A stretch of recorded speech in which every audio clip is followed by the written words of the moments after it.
Hello again.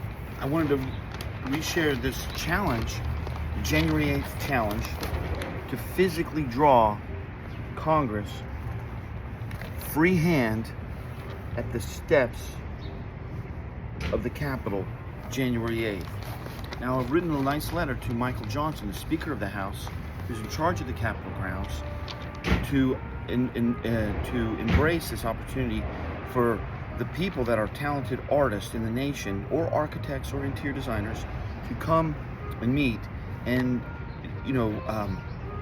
get to know our representatives and make January 8th more important day in our history than January 8th.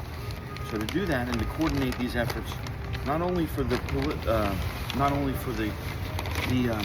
House of Representatives and the Senate, but also around the country, people meet in our state agencies in the state, and as well as city council, and are photographed. And there's a nice opportunity for posterity's sake to exercise the talents of our artists in the nation. Like a sketch artist. Now we call this group this Constitution Integrity Arts Society, and the abbreviation is a three-letter abbreviation. Now, my reading of the Constitution, three-letter agencies are not in the Constitution, but citizens are. So that means that the three-letter agencies work for the citizens. And it's a very exciting and empowering thing to let artists and sometimes architects who are not always at the higher end of the scale know these things.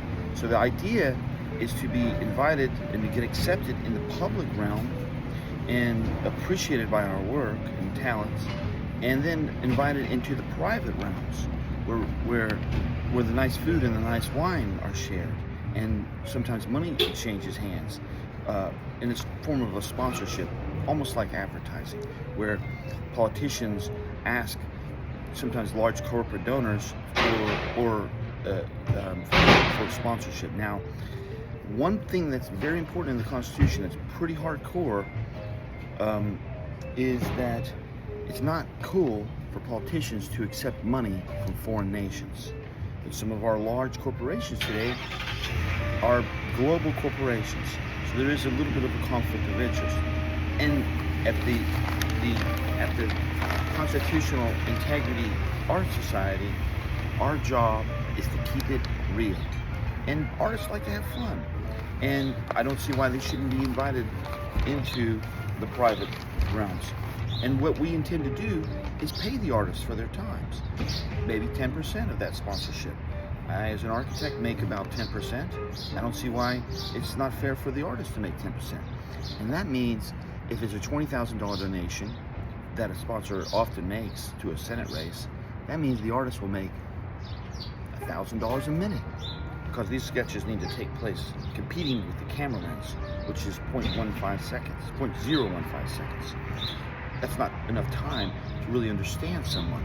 But an artist present will have the sponsor will have an opportunity to get to know the senator, and the community will happen. Let's take, for instance, the senator asks the sponsor, "Where do your children go to school?" And the sponsor would respond something like, "Well, my eldest just got accepted to Vanderbilt University." And then this politician would say, could potentially say, "Well, that's amazing, because my college roommate is a professor at Vanderbilt University. You should look him up." And that will create community that artists are so well at doing. I apologize for all the graffiti on the signs, but you could see Miami, where we had an amazing exhibit in Woodwood on 23rd Northwest and 2nd Avenue, was so well received by thousands and thousands of artists that passed by and are planning to meet us in Washington.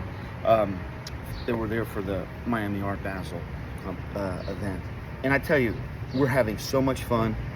Let's think about making January 8th more memorable day than January 6th in our nation's history. See you there.